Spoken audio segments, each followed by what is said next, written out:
رسول اللہ صلی اللہ علیہ وآلہ وسلم ایک دن حضرت عائشہ صدیقہ رضی اللہ عنہا کے پاس آئے۔ اس وقت ایک عورت ان کے پاس بیٹھی تھی۔ آپ نے دریافت کیا یہ کون ہے؟ آپ نے عرض کیا فلاں عورت، اور اس کی نماز کے اشتیاق اور پابندی کا ذکر کیا۔ آپ صلی اللہ علیہ وآلہ وسلم نے فرمایا ٹھہر جاؤ، سن لو کہ تم پر اتنا ہی عمل واجب ہے جتنے عمل کی تمہارے اندر طاقت ہے۔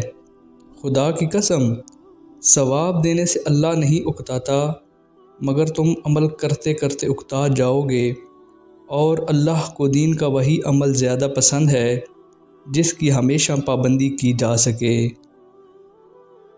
اگر ویڈیو اچھی لگے تو لائک اور شیئر ضرور کریں۔